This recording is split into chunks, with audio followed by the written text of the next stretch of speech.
ভাগটা আমার ভাগটা আমি কাটতাছি, তোর বাপের কি? আরে আরে পয়লা যাবো তো।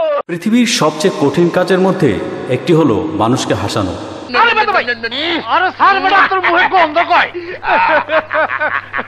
তুমি হইলে আমার ডার্লিং, আর তুমি ফিল্ডিং মারতেছো আমার চালার সাথে। আর এই কঠিন কাজটি ৮০ থেকে ৯০ দশকে সিনেমার পর্দায় একাধারে প্রায় ছবিতে হাসিয়ে গেছেন শক্তিমান কৌতুক অভিনেতা দিলদার। দিলদারের জন্ম ১৯৪৫ সালের ১৩ জানুয়ারি কুমিল্লা জেলার চাঁদপুরে। প্রকৃত নাম দেলোয়ার হোসেন।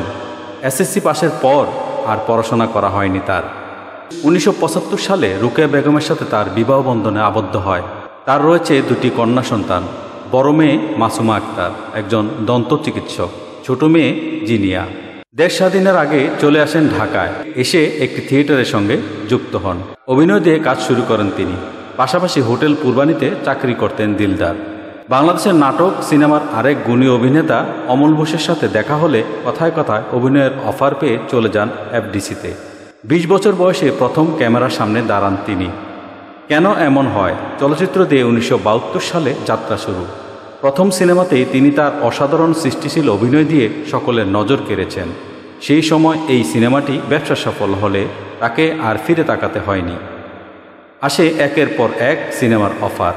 অনেক সিনেমার নায়ক নায়িকার অভিনয় তেমন ভালো না হলেও, গল্প ভালো না হলেও দিলদারের অভিনয় দেখে দর্শকরা হাসতে হাসতে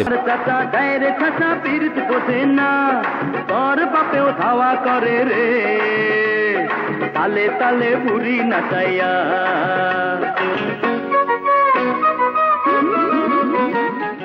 যে কোনো সুপারস্টার নায়কের সাথে দিলদারের জুটি ছিল প্রায় ছবিতে। পর্দায় জাত অভিনেতা দিলদারের শরীরের অঙ্গভঙ্গি দেখেই না হেসে পারতেন না সকলে। মানুষকে হাসানোর অসাধারণ প্রতিভা ছিল তার মধ্যে। একটি জরিপে দেখা যায় প্রায় ৫০০ অধিক সিনেমাতে তিনি অভিনয় করে দর্শকদের হৃদয়ে স্থান করে নিয়েছেন। দুধ লাগবনি গো, দুধ।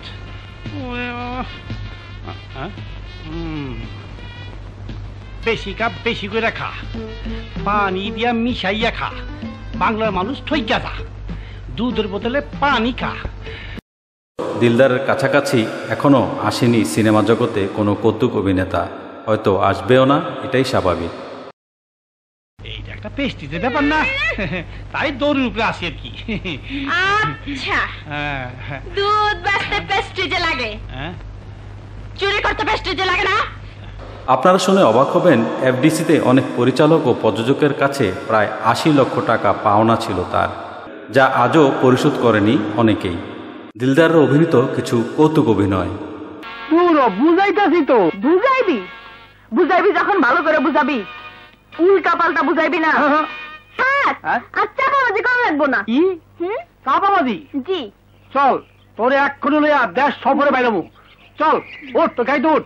তুই জানা দাওয়াত নাই, সব তোর দামু। তোর বাবু দেয় নাই, তুইও দেখবি না। ড্রাইভার চালাও, গাড়ি চালাও। এটা তো নারী বুঝি কিছুই নাকি।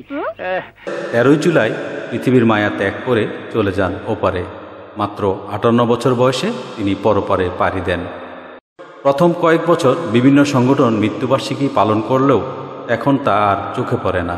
আমরা তার আত্মার মাগফিরাত কামনা করছি এবং জান্নাতবাসী হবার প্রার্থনা করছি।